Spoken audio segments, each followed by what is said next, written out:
England and Wales have just experienced their driest July on records going back 190 years. The evidence is clear. It's 100% it's climate change and it's affecting us now. The hot weather could be a risk to the UK's national security, and this is why. Half of England and the whole of Wales are in drought, and this affects the UK's food security. We import 40% of our food from abroad, but we may need to import even more.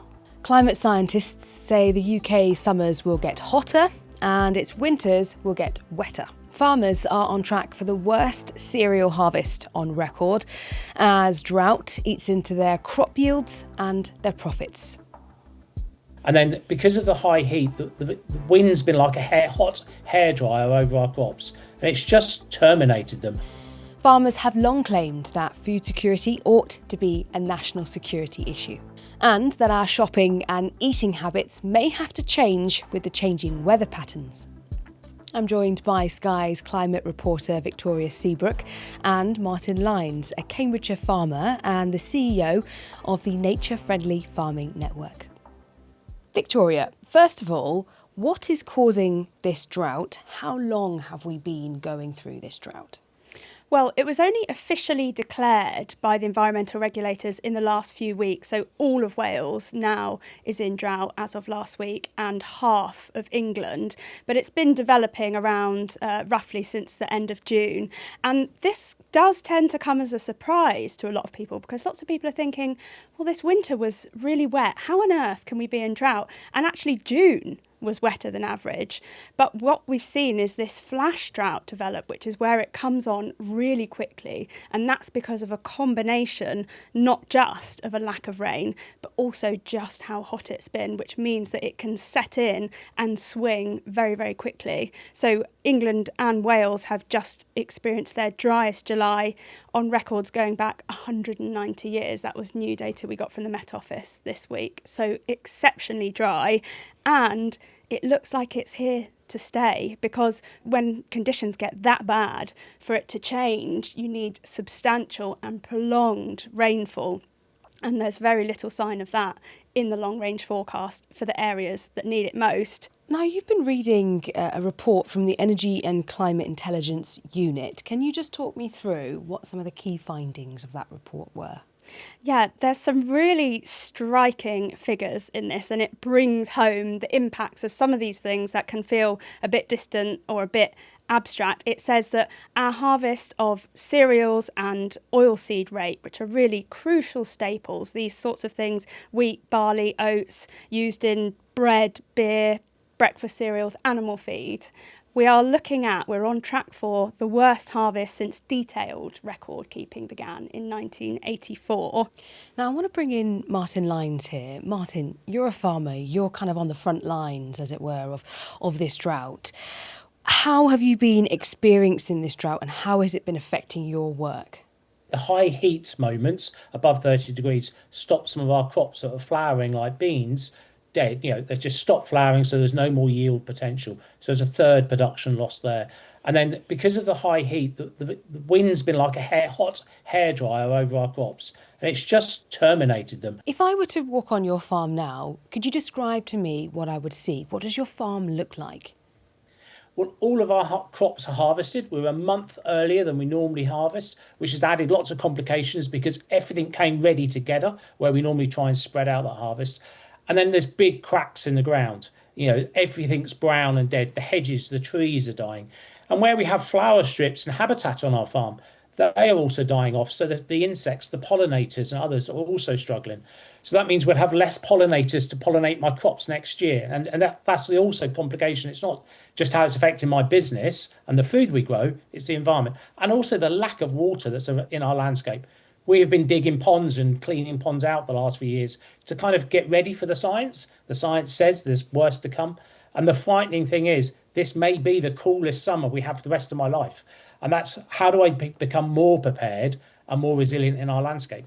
Victoria, what does drought mean for arable farmers like Martin, those who grow crops in the ground for a living? Wheat, which is our staple crop, if you go to almost any arable farm in the country, you will find wheat.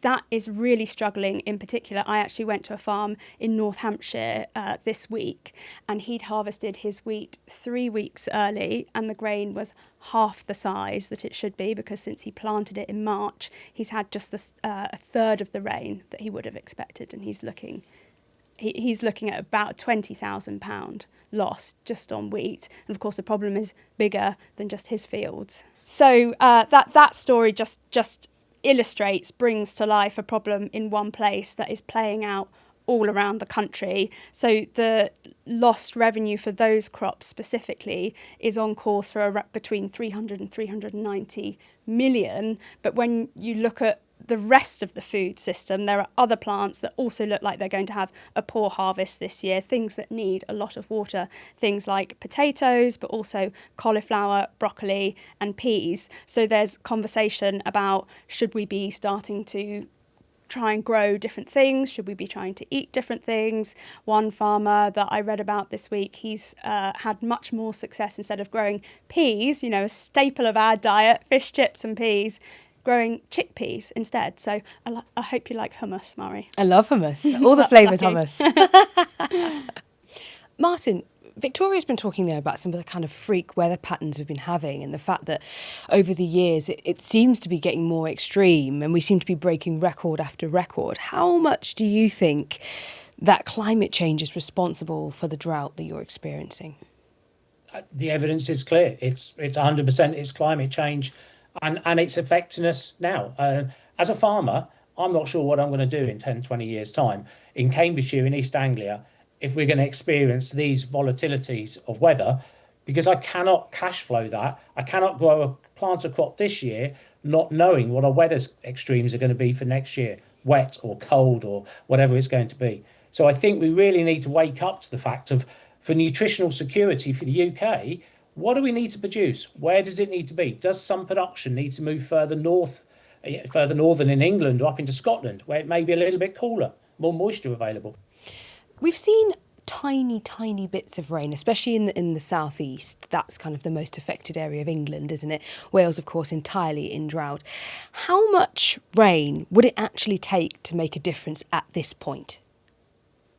Unfortunately, we need the wettest winter we've ever had and a prolonged wet winter to recharge our aquifers, our landscape and our reservoirs. In East Anglia, our reservoirs never got completely filled up last winter, because we weren't that wet. It was wet, but it wasn't a prolonged wet period. We need to be creating more ponds, lakes, reservoirs, become a spongier landscape. We pumped out huge volumes of water out to the sea last winter, where we could have been storing more of that and making it available for the environment, but also for me as a farm and a business growing food. Do you think that consumers need to change what they buy, how they eat? Does that all need to change going forward? Do we need to be accepting of having smaller vegetables maybe, or not always having everything 365 days a year?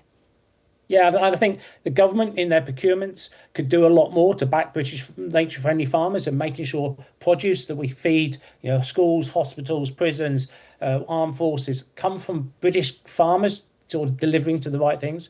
But also the specification, many of the contracts are to have got perfect 5 carrots in a package. We're going to have to relax that. Victoria, the impact of this drought, is it going to change the price of things in supermarkets? Whether you see food prices rise depends on 3 things. First of all, it depends on what is happening elsewhere.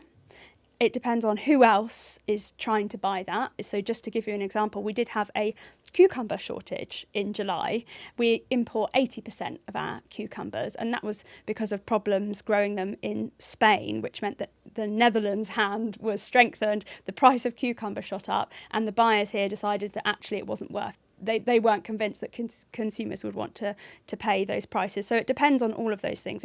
And the UK is lucky. We have, pretty good purchasing power relative to a lot of places in the world. Martin, are you looking at potentially putting your prices up, or potentially something like shrinkflation, where the prices stay the same but the produce gets smaller? So unfortunately, as a farmer, I have no choice over my price and what I sell at. We're trading as an international price, and we have to, sell to what the market is offering me. I have no control over it. But what we are seeing is prices are already going up because of lack of supply locally and internationally. We are the third cheapest food price in the world on many products. So we've already got really cheap food systems. So as a farmer, I do need to see some increased prices, or else I can't be planting this autumn. Currently, many of our crops are not economical to plant this year for the prices next year. So many of us are going to be looking and saying we're not going to bother because it's too risky to put that investment into the crop to not get a market price at the other end. One other thing where we might see some changes is with milk. We've had lower milk yields because with the weather, the grass has grown less, but also because the cows are basically stressed. They're using more energy trying to keep cool than they are producing milk. So we've seen less milk as well. Victoria, Martin there talking about maybe changing our habits a little bit. We import a lot of food, don't we, as the UK? Of course, we're an island, we're small, but also we are really, really reliant on imports. I mean, how much do we actually import? What kind of food do we tend to import in the UK? We're reliant on imports for about 40% of our food, Wow.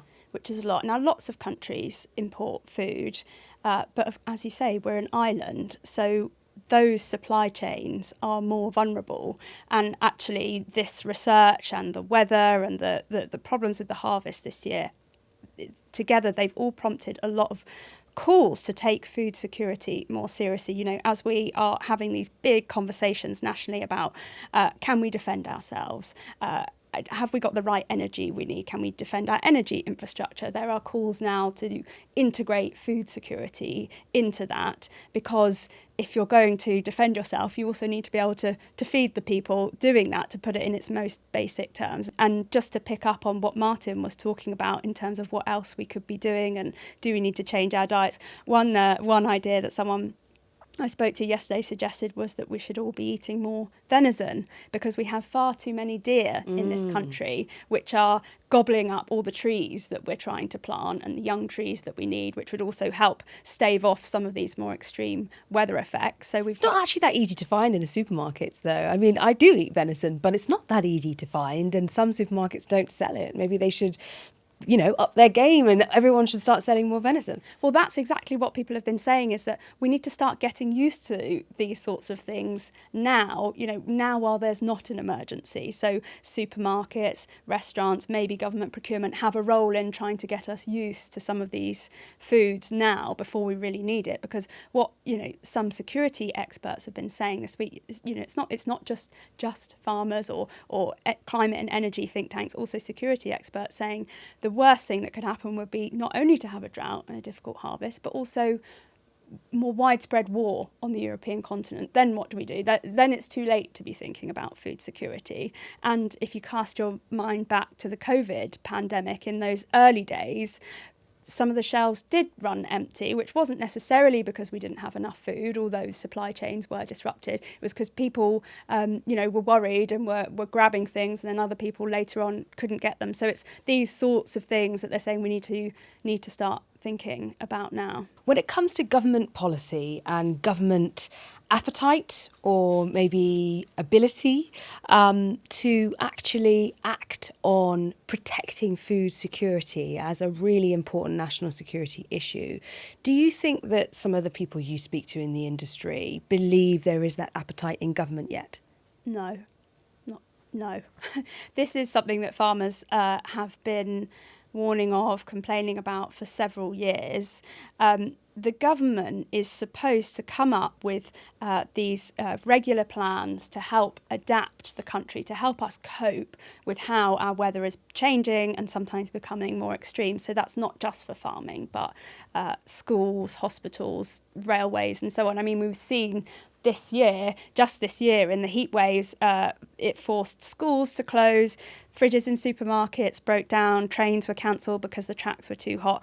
Time and again, we see these examples of infrastructure that was just built for a different country than what we are now, a different climate. So we get these warnings regularly. The government is supposed to come out with these adaptation plans, they're called, and they have been panned pretty consistently. Now, what this under Keir Starmer, what the government did is they said, okay, what would a well-adapted UK look like? What should we be doing? And a report came out from the Climate Change Committee a few months ago, which outlined what we should be doing to help us all, whether it's farmers or in our homes, hospitals, schools, etc., to help us cope with this heat. I mean, one of the big ones was actually that, stepping away from farming for a minute, was that air conditioning would be unavoidable in parts of England in the coming decades, something that they'd tried not to say because that comes with its own complications of needing more energy and so on. So that's where we're at. Now it's up to this government to work out which of those it can take on and what we do next. But there is not much faith that successive governments have taken food security seriously enough. But this is also, unfortunately, a global issue, right? Even if the UK were to be better, that doesn't necessarily mean that alone is going to stop climate change. We need the whole world to fix up, don't we? Yeah, and broadly, the whole world is moving in that direction. One of the points that people often make when they're unconvinced about climate policy is they say, well, the UK only accounts for 1%, less than 1% of global emissions. But there are dozens of countries which each only on their own account for 1% of emissions. So together, that obviously adds up. But yes, you're right. The UK, if it just acted on its own, it wouldn't have a huge difference. But it's not, and that's what the regular COP climate summits, the UN meetings are every year, is to try and get all the countries together and painfully inch them forward bit by bit. In terms of what's been causing all of this, the science is solid that climate change is making the UK's winters wetter and summers hotter and drier.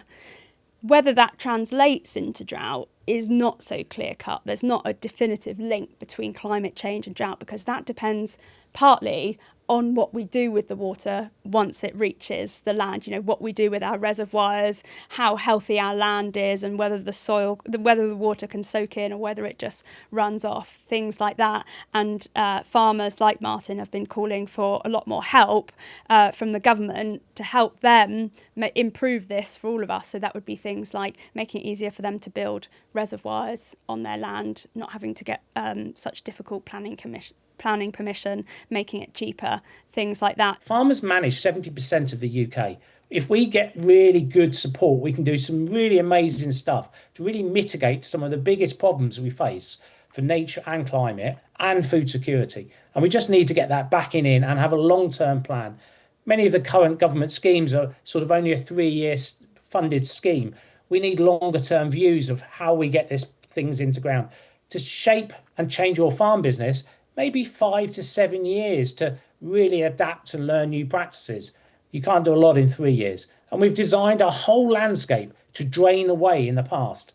And now we might need to redesign that thinking if having more storage facilities and slowing the flow of water down so we have longer periods of wetter, more water in our landscape when those drier periods come. Victoria, Zach Polanski's been talking today about the drought, about the weather. What's he been saying? He's calling it the biggest crisis since World War II. But Zach Polanski's trying to make the point that this is a huge risk for the UK, for everywhere really in the world.